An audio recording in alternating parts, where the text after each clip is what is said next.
동역자와 함께 이루는 비전. 아멘. 여러분, 예수님께서 이 땅에 오셔서 행하신 여러 가지 사역들이 있어요. 근데 그 사역을 성경은 세 가지로 크게 이렇게 분류해서 우리에게 알려줍니다. 그 첫 번째가 뭐냐면 바로 천국의 복음을 전파하는 사역을 하셨습니다. 그리고 하나님의 말씀을 가르치셨어요. 우리식으로 표현하면 말씀으로 양육을 하신 거죠. 또 한 가지는 모든 병든 자를 치유하고 귀신을 쫓아내므로 묶여있던 자, 또 고통받던 자들에게 자유를 베풀어 주셨습니다. 사실 근데 이 세 가지 모두가 궁극적으로 그 영혼을 구원하기 위함이었습니다.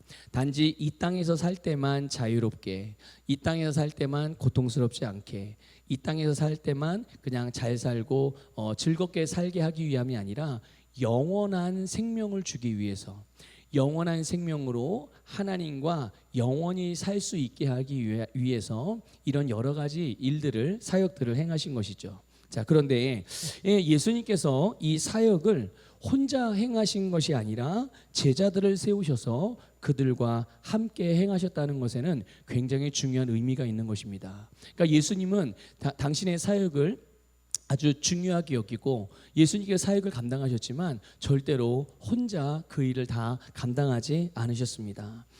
예수님께서 바로 제자들을 세우셨는데요. 예수님이 세우신 제자들에게 예수님에게 있던 동일한 능력과 그 권세를 주셔서 그들이 예수님과 함께 예수님께서 행하신 일들과 같은 일들을 행하게 하셨어요. 그리고 연습도 시키셨습니다. 그래서 둘씩 셋씩 짝지어서 보내서 예수님께서 당신에게 있던 권세를 주셔서 모든 약한 것과 모든 귀신들을 쫓아낼 수 있는 권세를 주셔서 그 능력을 행하게 하셨던 것이죠. 그런데 그러면 예수님께서 제자들에게 예수님의 능력과 또 예수님이 하던 일을 하게끔 그렇게 훈련시키시고 그 일을 하게 하신 이유가 뭘까요? 예수님이 그 사역을 하신 이유와 똑같습니다. 그 목적과 똑같아요. 사람들에게 좋은 평판을 얻고 그래서 기독교라는 종교를 믿게 하기 위해서 그 종교인들을 불러 모으고 세력을 확장하기 위해서 그게 아니라 바로 그 한 영혼 한 영혼들을 구원하기 위함이었던 것을 깨달으시기를 축복합니다. 여러분, 그래서 부활하신 예수님께서요 지상명령을 주셨죠. 그래서 그 지상명령이 무엇입니까? 만민에게 복음을 전파하는 거예요. 그리고 복음을 전파하는 것만으로 끝나는 게 아닙니다. 복음을 전파해서 모든 족속을 제자로 삼아라. 그래서 이것이 주님을 따르는 모든 자들에게 부활하신 예수님께서 주신 지상명령. 어떤 사람은 지상명령이라고 그러니까 이 땅, 지상, 땅 위에서 주님이 주신 명령이라 생각하는데 그런 의미가 아니고 이 지상이라면 최고의 높은 뜻이라는 거예요. 최고의 높은 뜻, 최고로 높은 명령이란 뜻입니다. 그래서 뭐 지고지순하다 이런 표현 쓰잖아요. 혹시 그런 표현 들어보셨나요? 지고지순하다. 그러니까 그것보다 더 고귀하고 귀하고 순결하고 이런 것은 없다는 뜻이잖아요. 이 지고지순하다는 게 바로 그런 것과 같이 이 지상명령이라는 것은 이것보다 더 높은 뜻은 없다는 뜻이에요. 그게 그래서 바로 만민에게 복음을 전파하고 모든 민족을, 모든 열방을 제자로 삼는 것. 자, 그런데 가만히 생각해 보세요. 만민에게 복음을 전파해야 돼요. 그리고 모든 민족을 제자를 삼아야 돼요. 자, 혼자 할 수 있을까요? 그랬습니까? 아니면 일부 특정한 사람 몇몇이 모여서 이 일들을 혹시 감당할 수 있을까요? 절대 그렇게는 할 수가 없는 일이에요. 수많은 사람들이 함께 하면 할수록 이 주님께서 우리에게 명령하신 이 지상명령은 더 효과적이게 성취될 수 있는 줄 믿습니다. 그래서 수많은 사람들이 함께 해야만 이룰 수 있는 하나님의 뜻이 오늘 저와 여러분에게 부활하신 주님께서 주신 지상명령이라는 것을 믿으시기를 축복합니다. 목사에게만 주신 것이 아니라 선교사에게만 주신 것이 아니라 모든 믿는 자들에게 이 명령을 주신 거죠. 여러분, 예수님이 12제자를 불러서 그들을 훈련시키면서 그들과 함께 사역하고 그들도 서로 함께 의지하면서 같이 사역을 했어요. 그것을 볼 때 오늘의 교회는 무슨 일을 해야 되느냐 이거죠. 교회가 모여서 그냥 우리끼리 예배만 드리고 우리끼리 그냥 맛있는 거 먹고 우리끼리 어떤 그냥 행사만 하고 끝나는 그런 게 아니라 교회가 해야 될 여러 가지 일들이 있죠. 그 중에 너무나도 중요한 것. 그럼에도 불구하고 어쩌면 그냥 적당히 타협하는 부분이 있어요. 그게 뭐냐면 함께 해야 된다는 거예요. 함께 하나 돼야 된다는 거고. 근데 제가 이제 목사님들과도 이야기해보고 또 다른 성도들과도 이야기해보면 다는 그렇지 않지만 많은 부분들이 뒷문을 열어놓는 경우들이 있더라고요. 그게 뭐냐면 교회가 사람이 모이는 데인데 어떻게 완전할 수 있어? 그래서 완전하지 않은 거를 그냥 계속 유지하려고 그래요. 그럴 수밖에 없다고. 혹시 성경에서도 그런 말씀이 있나요? 보셨어요, 여러분? 우리 교회 성도님들은 성경을 몇 독씩 지금 하셨잖아요, 그렇죠? 이미 저하고 신앙생활한 지가 10년이 넘었는데 우리가 1년에 한 번씩만 읽어도 10번은 지금 넘게 읽었다. 우리 할머니 권사님들은요, 1년에 3번 읽으시는 분도 있어요. 네. 그렇게 보면 자, 그런데 한번 가만히 내가 읽었던 성경과 배운 성경을 한번 가만히 이렇게 생각해 보세요. 교회는 원래 사람이 많이 모이니까 어쩔 수 없어. 그 염두에 두고 그 다음에 주님의 일을 하는 거야. 혹시 이런 의미나 이런 표현이나 이런 내용이 혹시 성경에 기록되어 있나요? 아니에요. 그런데 이상하게 교회 안에 영적인 지도자들도 그렇고 많은 성도들이 어쩔 수 없다라는 핑계로 그냥 그거를 방치해두고 그게 너무도 당연하고 자연스러워요. 그래서 오히려 정말 말씀대로 온 교회가 하나 돼서 움직이면 사람들의 귀감이 돼요. 그게 귀감이 될 일인가요?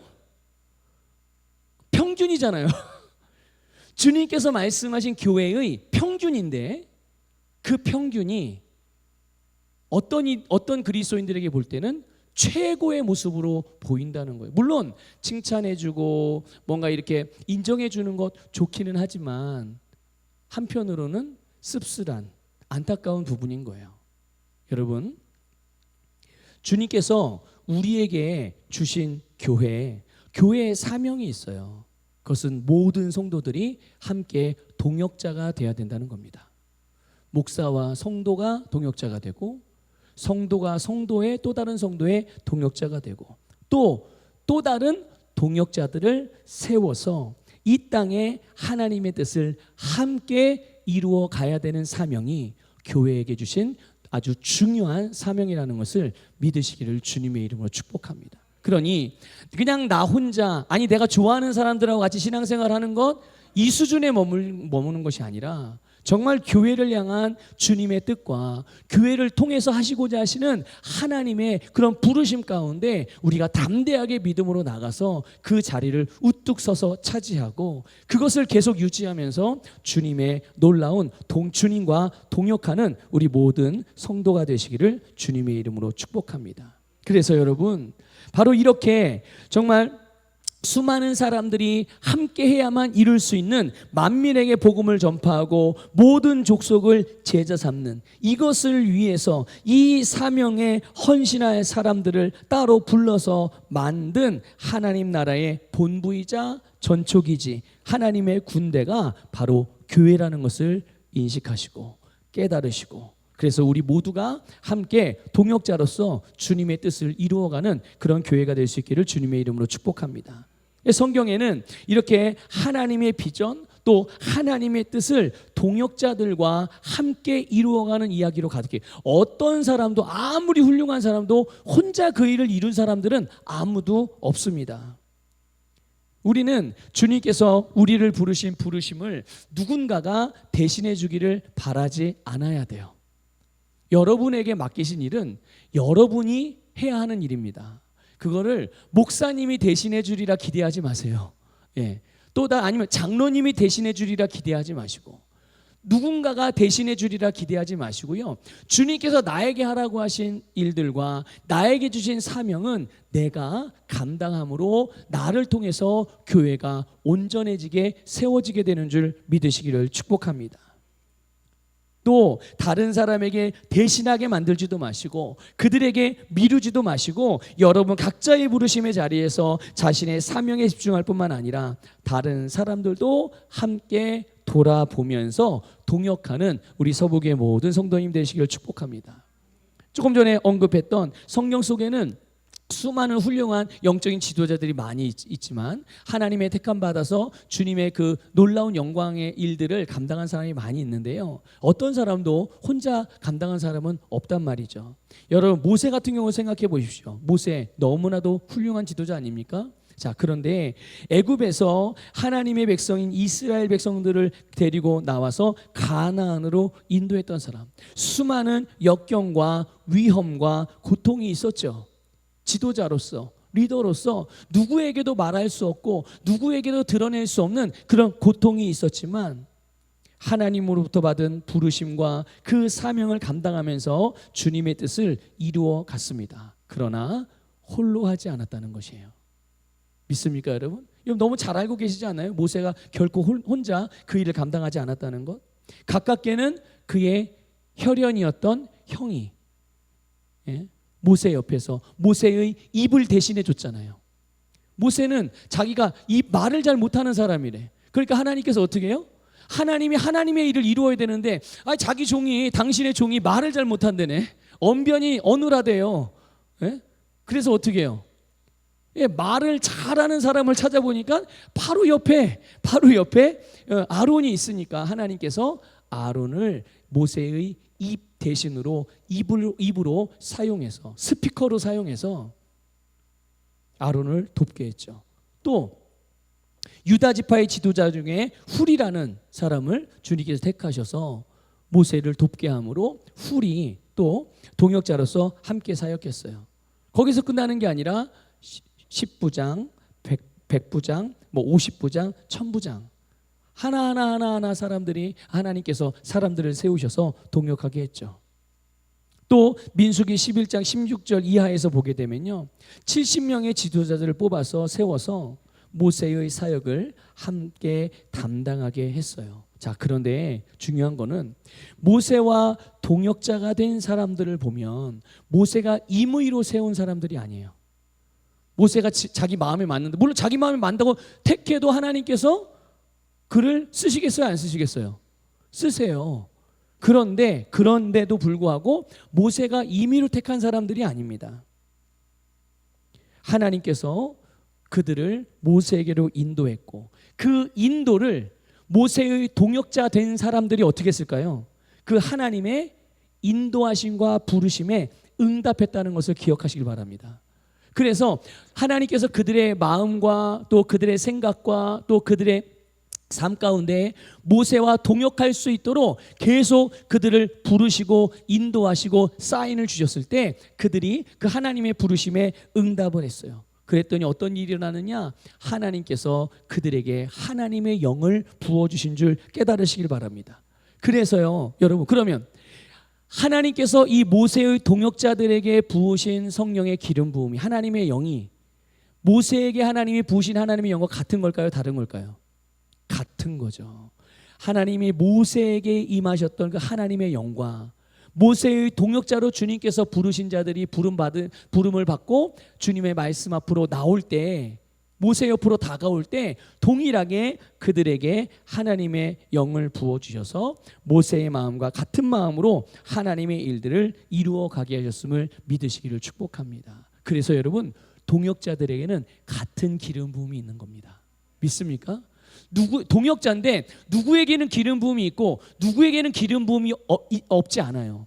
똑같이 동역자가 되면 같은 마음을 품기 때문에, 같은 목적을 향해 달려가기 때문에 하나님께서 같은 성령의 기름 부음을 부어주셔서 그것을 그 사역을 효과 있게 만들어 주신다는 것을 깨달으시길 바랍니다. 여러분, 다윗과 요나단 아시죠? 둘도 없는 우정을 대표하는 친구 아니겠어요? 자, 그런데 이들은 사실 친구이면서도 굉장히 중요한 동역자였죠. 사실 요나단이 다윗의 동역자가 되어준 거예요. 요나단의 아버지가 누군지 아시죠? 요나단의 아버지가 누구죠? 네, 사울, 당시 왕이었단 말이에요. 이스라엘의 첫 번째 왕, 1대 왕. 그 아들이 요나단인데 이제 요나단을 가만히만 있어도 어떻게 될까요? 가만히만 있어도 그가 사울의 왕을 뒤이어서 왕으로 등극을 할 수가 있었던 사람이에요. 왕위를 이어받을 수 있었지만 그 자리를 다윗에게 양보합니다.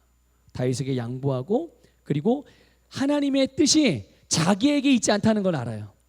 이 왕의 기름 부음이 자기가 아니라 다윗에게 있다는 걸 압니다. 자, 그러면 전통적으로 당연히 아들이 왕이 돼야 되는 거 아니에요?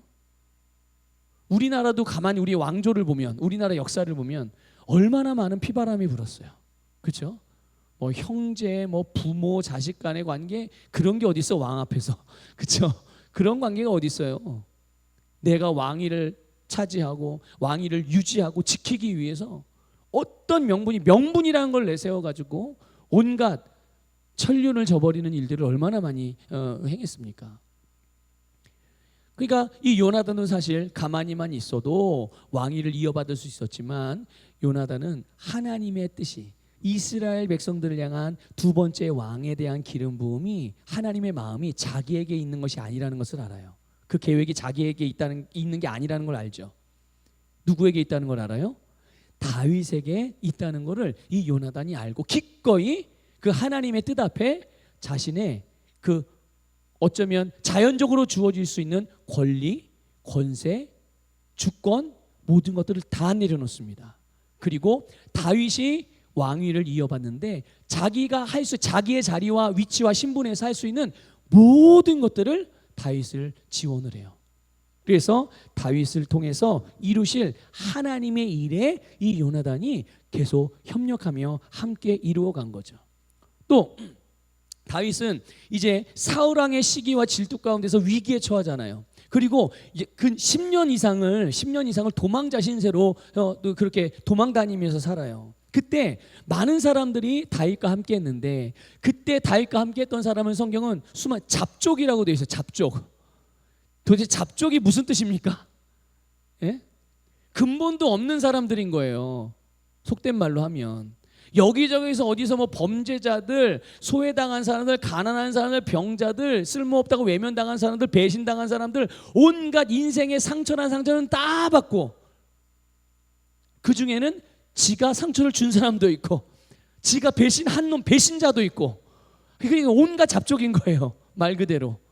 그런 사람들이 다윗 곁에 너무너무 많이 몰린 거예요.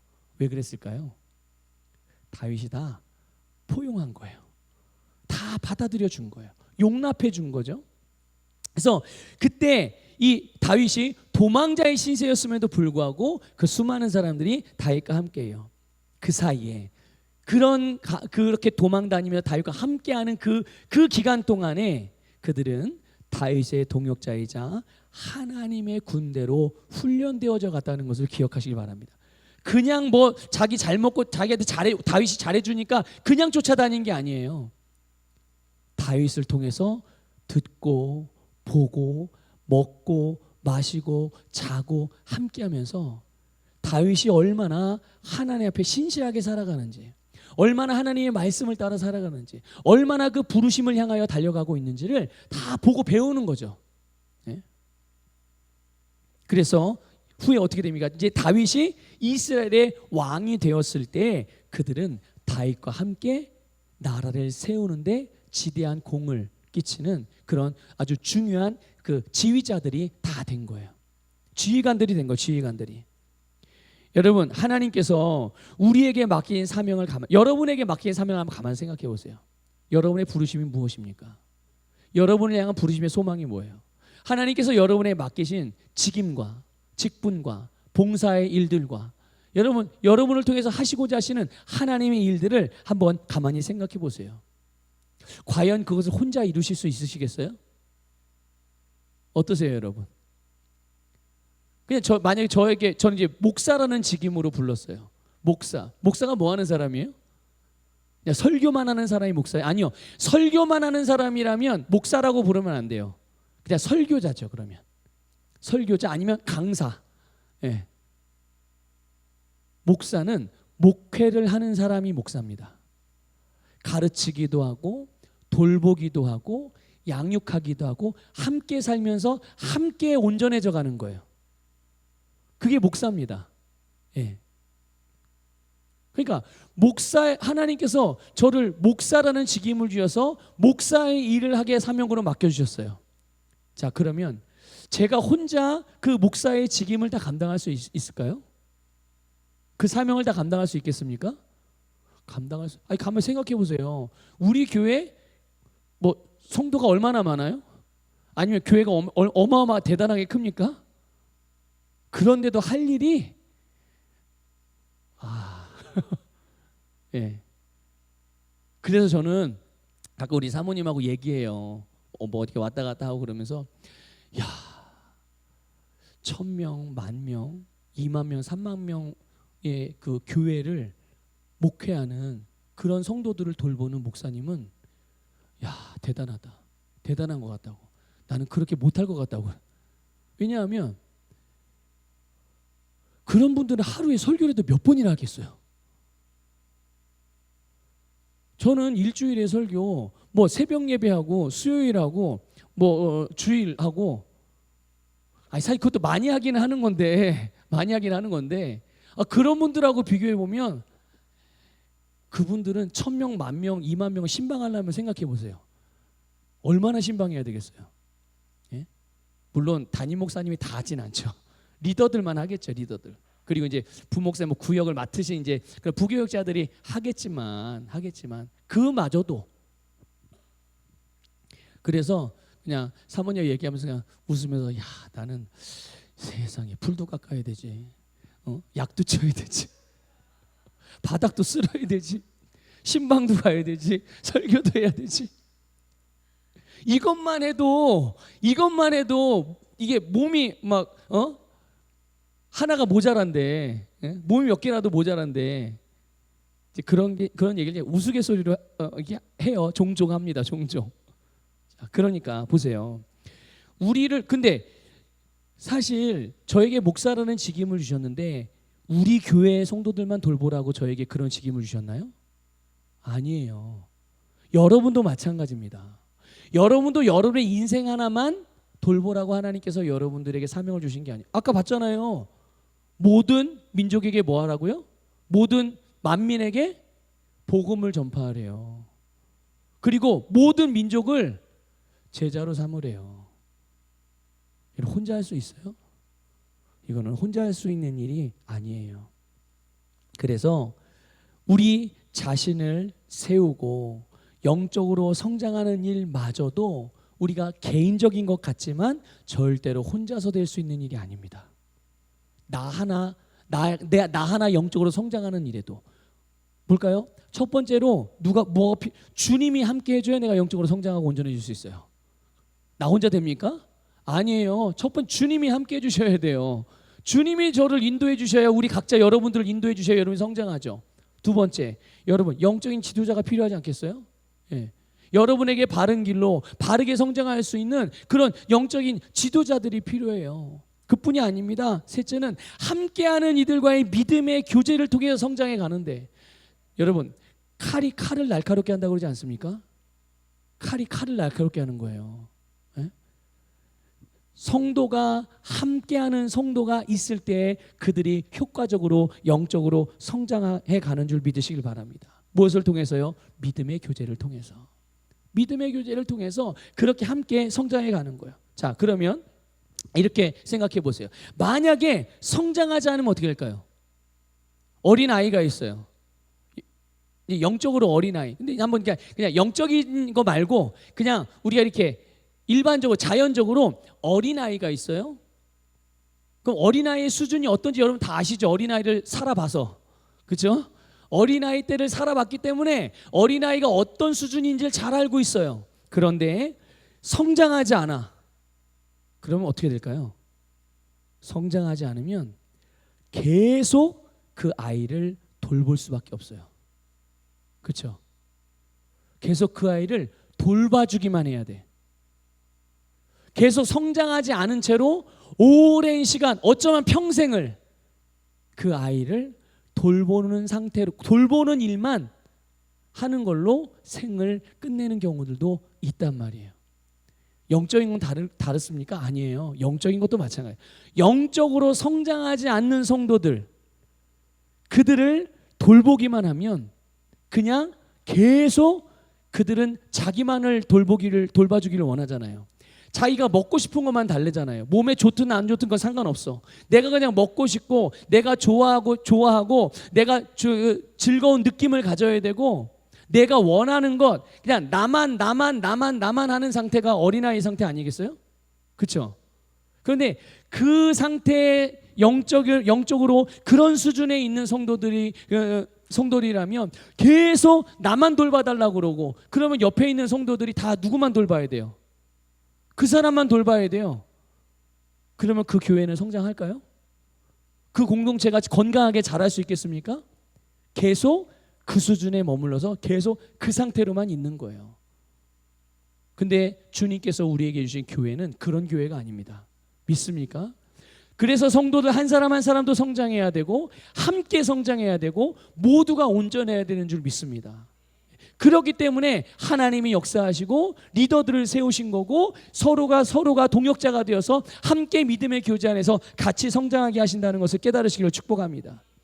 그래서요, 우리는 우리 자신도 그렇고 우리 가족들을 비롯해서 주님의 한 몸 된 성도들을 돌볼 수 있기를 주님의 이름으로 축복합니다. 한번 옆에 보세요. 또 앞뒤도 보시고. 네, 멋있는 분들이 계시죠? 여러분, 바로 그분들이 오늘 우리의 세대의 구원을 위해서 주님으로부터 부름받은 주님의 제자들입니다. 그들이 주님의 일꾼들입니다. 우리도 그렇고요. 저와 여러분도 그렇고 여러분들 서로가 다 바로 주님의 부름을 받은 자리.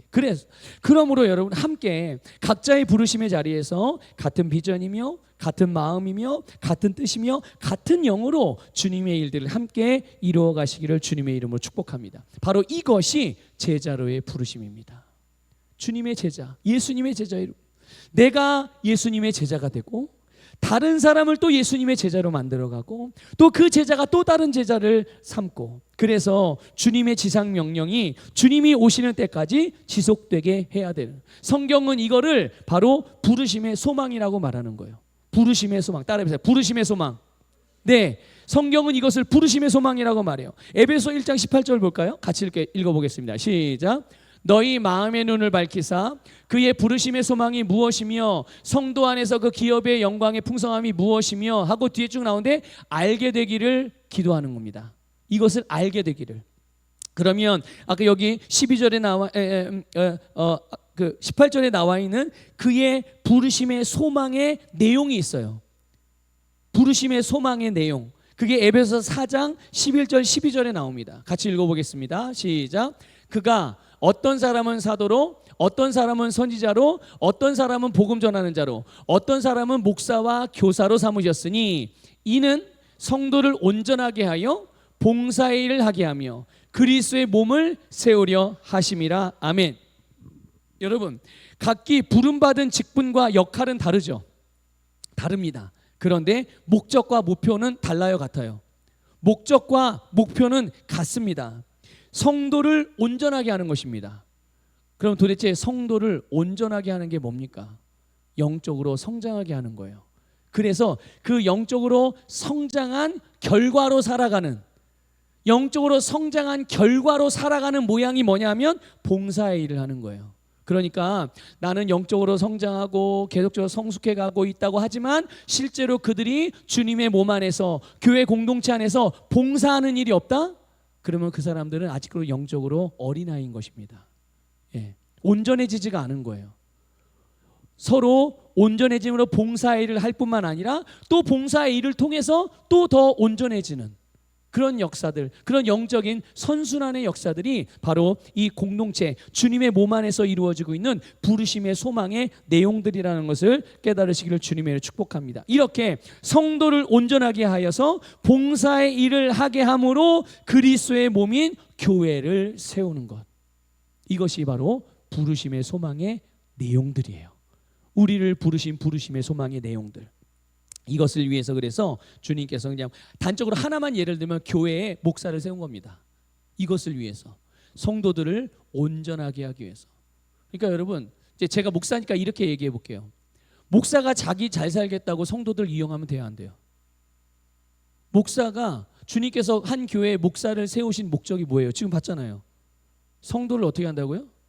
네, 성도를 온전케 하는 게 목사의 가장 첫 번째 직임인 거예요. 성도를 온전케 해서 어떻게 해요? 봉사일을 시켜야 돼요. 누가? 목사가. 그래서 여러분들에게 봉사일을 하라고 그러는 거예요. 네, 봉사일을 하라고 그러는 거예요. 내가 하라고 그러는 게 아니라 주님이 하라잖아요. 주님의 말씀이.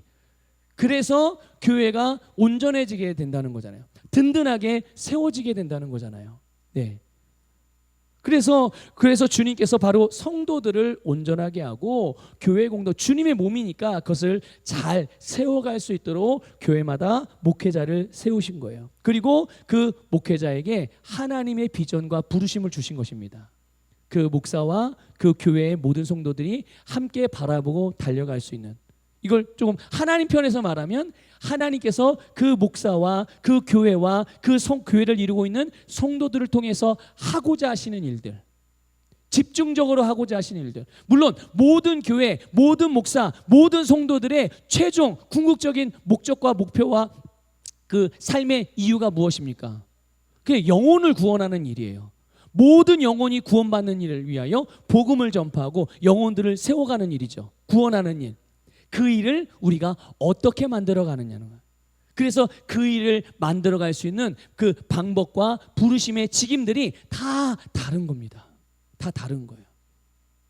그래서 우리는 제자를 양육하고 말씀이 삶에서 그대로 이루어지는 것들을 통해서 우리는 성도들을, 성숙한 성도들을 통하여 세상에 더욱더 분명하고 확장된 영향력을 주기 위해서 우리는 끊임없이 제자를 삼는 사역들을 감당하는 거고, 그 기반으로 우리는 세계 선교를 위해서 계속 힘을 쓰고 있는 것입니다. 그러니까 우리는 우리가 할 수 있는 것 중에 가장 최고의 일들을 하고 있는 거죠. 그럼 우리가 하고 있는 일이 최고인 그건 아니죠. 하지만 우리 교회가 현재 할 수 있는 일을 최선을 다해서 최고의 분량으로 하고 있는 거고, 여러분들도 함께 그렇게 동참하고 함께 동역하고 있는 줄 믿습니다. 그래서 주님께서 그 교회, 지역 교회들마다 세운 목사에게, 목회자에게, 리더에게 비전을 주시고 모든 성도들은 그 교회의 목사에게 주신 비전의 마음을 합해서 함께 이루어 가야 되는 거예요. 교회는 예배라는 종교 예식을 제공하는 종교적 장소, 종교적 단체가 아니라는 것을 이제 여러분들 잘 아셔야 돼요. 네. 그러니까 교회하면 이제 우리 서부교회 성도님들은 그냥 예배당 건물만 생각하시면 안 돼요. 교회하면 만물을 충만케 하시는 하나님의 충만이 교회다. 그러니까 교회는 세상으로부터 뭘 받는 게 아니라 어떻게 하는 거예요? 아니, 세상에 모자란 걸 주는 게 교회라고요. 믿습니까? 또 교회는 뭡니까? 예수님의 몸. 그러면 우리는요, 그분의 지체. 그럼 우리의 머리는 예수님. 그래서 모든 교회와 모든 성도는 주님의 말씀과 명령을 따라서 움직이고 그 주님의 말씀을 따라 사역하고 그렇게 운영되어지는 교회가 진정한 주님의 교회인 줄 믿습니다.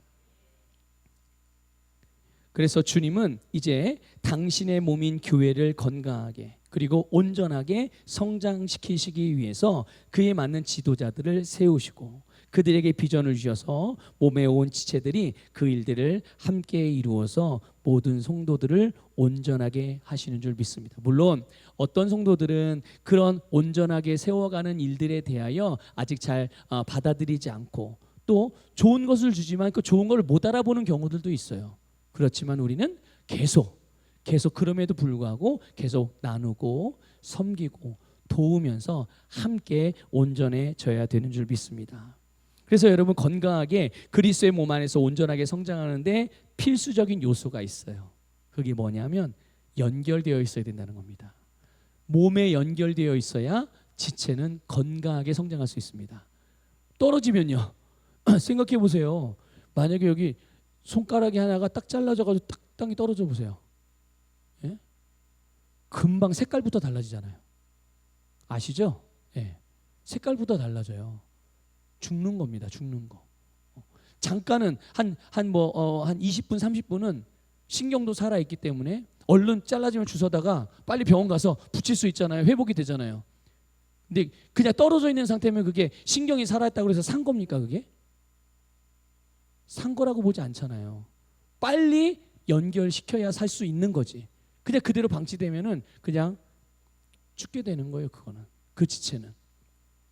그래서 우리가 주님의 몸 안에서 온전하게 성장하는데 가장 필수적인 거는 그 몸에 연결되어져 있어야 되는 거죠. 그게 그 몸 안에 연결되어 있어야 된다는 게 무슨 말인가? 비전에 함께 동역하는 것입니다. 비전은 비전대로 있고 나는 그냥 나 혼자 뭐 그냥 잘 먹고 잘 살면 되지. 아예 그냥 신앙생활 저 귀에 예배 드리면 뒤에 조용히 있어서 기도하고 예배 잘 드리고 혼자 이게 가면 되지. 그게 아니라고요. 주님은 하나님은 우리를 가족으로 부르셨어요. 몸으로 부르셨어요. 유기체로 부르셨어요. 절대로 독립적으로 존재하게 만들지 않으셨습니다. 그런데 이상하게 오늘날 많은 그리스도인이라고 말해야 되는지 모르겠는데 많은 사람들이 주님의 몸에 연결되어지는 부분들을 별로 좋아하지 않고 그래도 되는 것으로 생각을 하고 그래도 본인들은 신앙생활 잘한대요. 그래서 성경을 어디를 보고서 그렇게 해석을 하고 그렇게 적용하는지 모르겠는데 여러분 연결되지 않으면 절대로 살 수가 없습니다. 생명이 유지가 안 된단 말이에요. 그래서 함께 주님께서 우리에게 주신 비전에 함께 동역하고 함께 사명의 자리에서 사명을 함께 이루어가는 것. 이것이 바로 주님의 몸에 연결되어져 있는 것입니다. 또 주님이 주신 이 사명에 동역하는 것에 있어서 또 중요한 게 있어요. 그게 뭐냐면 보통 일반적으로 생각할 때 동역을 한다고 하면 이게 일적으로 생각합니다. 어떤 일을 같이 한다 이렇게 생각을 하거든요. 그런데 주님의 사명을 함께 이루어가는 일에 있어서 일을 하는 것보다 우선적으로 되어져야 되는 게 있어요. 일을 하는 것보다 더 사실은 중요한 거죠. 그게 뭐냐 하면 바로 믿음의 교제입니다. 믿음의 교제가 훨씬 더 중요하고 이게 먼저 되어져야 돼요.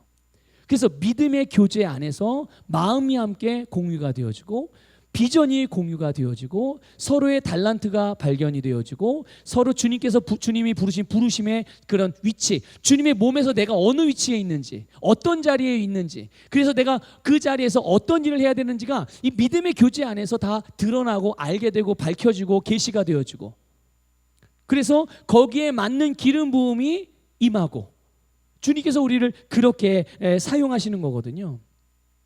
그래서 주님과 교제하고 믿음의 동역자들과 교제하면서 주님의 뜻과 원하시는 바를 분명하게 알고 그 일을 그 다음에 행하는 것이 중요한 거예요. 그러니까 여러분 사실 저는 이 자연적으로 보면 일중심적인 사람이에요. 일중심적인 사람이에요. 그래서 어떤 일을 할 때 일에만 집중을 해요. 사람에게 별로 집중을 안 해요. 그래서 일이 딱 끝나잖아요. 그럼 같이 일했던 사람이 싹 흩어져도 전혀 서운해하지 않아요. 모르겠어요. 다른 사람은 서운해할지도 몰라요. 아니 같이 일한다고 그러더니 저 김원하 목사는 일할 때는 막 같이 막 뭐 으쌰으쌰 하더니 일이 끝나니까 연락도 없네. 이렇게 생각할지도 모르죠. 예. 근데 자연적으로 제 일하는 스타일이 그래요. 그러니까 또 반대되는 사람들도 있잖아요. 다른 방향으로 일보다 관계를 중요하게 여기는 사람들이 있어요. 근데 관계를 중요하게 여기는 사람 일은 잘 안 돼. 진행이 서로 관계를 신경 쓰느라고 서로 상처받으면 안 되잖아요. 서로 막 엇나가면 안 되잖아요. 이게 불편함이 생기면 안 되잖아요. 그러니까 어떤 일을 목표를 세워가지고 뭘 하려고 해도 추진이 잘 안 돼. 진행이요. 근데 저 같은 사람은요, 추진은 잘하고 일은 잘하는데 나중에 뭔가 깊이가 없어. 깊이가 없어요. 네? 물론 교회 안에서 이제 목회하는 부분은 그게 좀 달라요. 근데 이제 외부적인 일들을 말하는 거예요. 어떤 일을 할 때, 뭐 지방적인 일을 한다든지 외부의 일들을 할 때는 이제 그렇게 좀 하죠. 그런데 이렇게 일하는 것보다 중요한 것이 주님과의 교제 그리고 동역자들과의 교제가 너무나도 중요해요. 왜냐하면 여러분 생각해 보세요. 내가 뭘 해야 되는지 알고서 일을 해야 되잖아요. 그 일을 왜 하는지를 알고서는 일을 해야 되잖아요. 또 그 일을 통해서 어떤 결과를 원하는지를 알고서는 일을 해야죠. 예? 그걸 우리가 어떻게 알아요? 주님으로부터 받잖아요. 주님으로부터 비전을 함께 나누잖아요. 함께 기도하잖아요. 그리고 거기에 주님께서 나에게 주시는 감동을 따라서 이게 맡겨주시는 사명들과 그런 봉사의 직임들이 있어서 그 일들을 감당하게 되잖아요.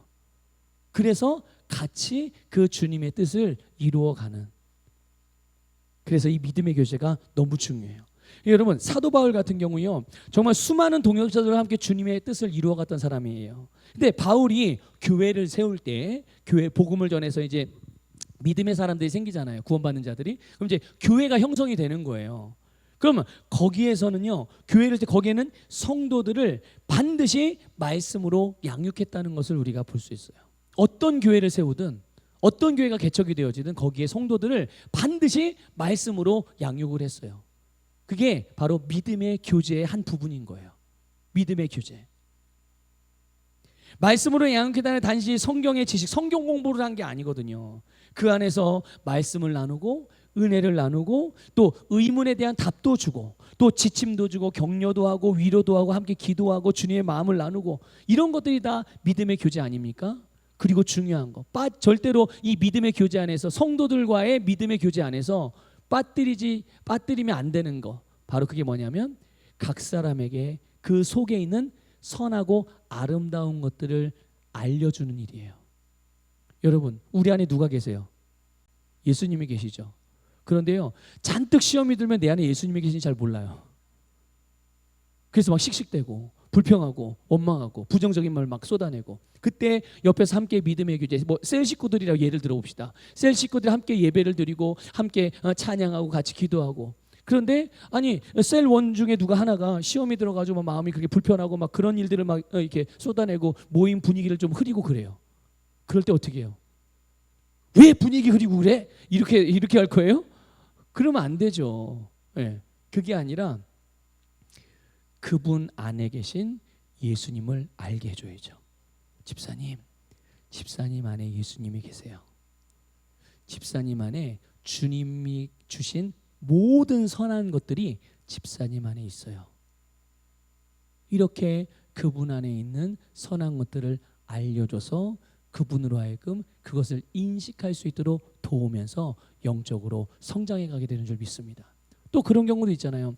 내가 뭔가를 하려고 하는데 또 주님의 몸 안에서 뭔가 봉사를 하고 뭔가 주님께서 주시는 감동을 따라 나도 뭔가를 주님을 위해서 뭔가를 하고 싶은데 잘 모르겠는 거죠. 그런데 그 셀원 가운데 아니면 여러분의 또 다른 동역자, 또 다른 성도들 가운데서 함께 이렇게 나누는 가운데 그분에게 다른 사람, 심지어 본인도 잘 발견하지 못한 그런 좋은 재능을 보는 사람들이 있어요. 주님께서 딴 사람들은 잘 모르겠는데 이분이 말하면 뭔가 잘 되는 거가 있고, 딴 사람이 손을 대면 안 되는 게 이분이 손을 대면 뭔가 잘 풀어지는 게 있고, 그런 거 있잖아요. 요리도 어떤 사람은 열심을 가지고 하는데 맛이 안 나. 정말 열심히 하는데. 그런데 본인은 모르지만 어떤 사람은 이게 요리를 하는데 본인은 잘 맛을 모르겠대. 자기가 요리를 잘하는지도 몰라. 근데 하면 희한하게 맛있어요. 예? 특별한 비법도 없는 것 같은데. 근데 본인은 자기가 잘하는 줄 몰라. 그러면 어떻게 해요? 집사님은 보니까 음식을 하면 그렇게 맛깔나고 맛있어. 집사님 음식을 통해서 주님의 몸들을, 주님의 지체들을, 성도들을 그렇게 섬기면 되겠어요. 내가요? 내가 음식을 잘한다고요? 난 내 남편한테 한 번도 그런 소리 들어본 적이 없는데, 30년을 살면서 내 음식이 맛있다는 얘기를 들어본 적이 없는데. 예? 아니에요, 집사님. 집사님이 음식을 만들면 너무 맛있어요. 그럼 어떻게 하겠어요? 이제 자기 안에 있는 선하고 좋은 것들을 그렇게 알아가면서 그것을 인식하고 그것을 가지고 하나님을 섬길 수가 있게 되는 거예요. 서로 그 안에 주님이 주신 선한 것들을 알려주고 드러내주고 알게 해서 깨닫게 해서 그것을 인식함으로 내가 그 위치를 차지해서 그 자리에서 모든 삶들을 주님께 주신 사명들을 감당하고 그렇게 살아갈 수 있도록 돕는, 이것이 바로 믿음의 교제인 줄 믿습니다. 그렇게 이렇게 사도 바울 같은 경우 제자들이며 동역자들은 사도 바울과 사실은 물리적으로 많이 떨어져 있었거든요. 신약 성경을 보세요. 모든 사도 바울의 서신서들, 예? 직접 만나서 쓴 게 아니에요. 만나는데 편지가 뭐가 필요 있어요? 그렇죠? 만나서 직접 얘기하면 되지. 근데 다 편지잖아요. 편지. 무슨 얘기예요? 다 떨어져 있었다는 거예요. 어쩔 때는 나라가 떨어져 있고, 어쩔 때는 지역이 떨어져 있고, 직접 가서 만날 수도 없는 상황들도 있고. 그런데 그런 가운데서도 지속적으로 이 바울의 비전, 교회를 세우고 선교하는 모든 그 사역들의 동역자들이 기도로, 재정으로, 재능으로, 실질적인 동참으로 다양한 그들이 할 수 있는 모든 방법을 동원하여 함께 동역함으로 주님의 뜻을 이루어 갔음을 믿습니다. 여러분 잘 아는 디모데도 그렇고 브리스길라와 아굴라도 그렇고 에바브로 디도도 빌렘, 수많은 동역자들이 그랬죠. 이들은 다 성격도 달라요. 사는 지역도 달라요. 살아왔던 배경도 달라요. 재능도 달라요. 생각하는 말, 소유의 많고 적음도 다 달라요. 그렇지만 비전은 하나였어요. 믿습니까? 비전은 하나였어요. 사도 바울의 비전에 자신들을 헌신하면서 그 비전을 함께 이루어 갔던 거죠. 그 비전이 누구의 비전이었냐?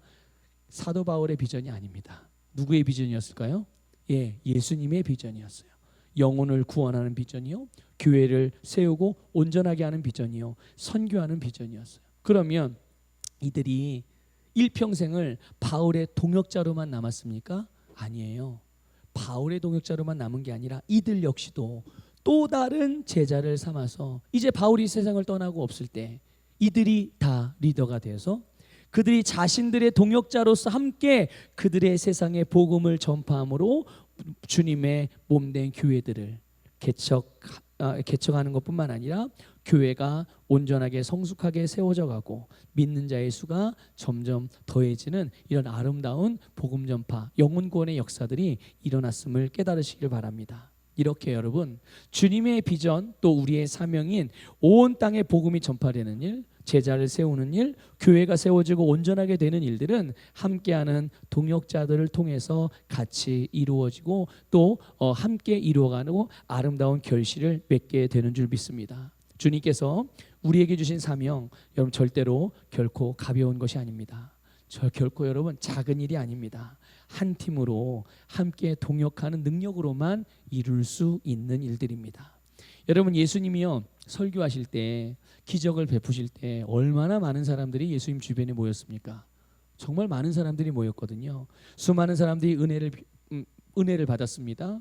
능력을 실제로 경험했습니다. 심지어 여러분 수많은 사람들이 예수님이 예루살렘에 들어올 때, 나귀 타고 들어올 때 어떻게 했어요? 막 종려나무 가지를 흔들고 자기 옷을 벗어서 바닥에 깔고 그 위를 지나가시도록 예수님께 호산나 호산나 막 외치지 않았습니까? 그런데 그들 가운데 예수님의 제자가 된 사람은 거의 없어요. 그렇게 주님을 환호했음에도 불구하고, 은혜를 받고 능력을 경험했음에도 불구하고 예수님의 제자가 된 사람은 거의 없었습니다. 아주 소수의 헌신된 제자, 예수님의 비전에 헌신된 사람, 이 부르심의 소망을 발견하거나 그 부르심에 헌신한 사람들이 복음을 전파하고 영혼을 구원하고 제자를 삼고 교회를 세워갔던 것이죠. 여러분 이제 이 마지막 때에 이것이 바로 저와 여러분의 부르심의 소망인 줄 믿습니다. 함께 이루어 가십시오. 함께 이루어가, 저와 함께 이루어가고 여러분이 서로가 함께 이루어가면서 주님의 뜻을 이루는 우리 모든 성도들 되시 축복합니다. 그래서 우리는 주님의 동역자이면서 동시에 목회자의 동역자이기도 하고 또 성도의 동역자이기도 하고 서로의 동역자로서 이 위대한 사명을 따르는 것, 이것은 하나님께서 저와 여러분에게만 주신 특권이며 축복인 줄 믿습니다. 그리스도인들에게만 주신 특권인 거예요. 믿습니까? 여러분 그 특권을 누리시기를 축복합니다. 기쁨과 감사함으로 영광스럽게 누리시기를 축복합니다.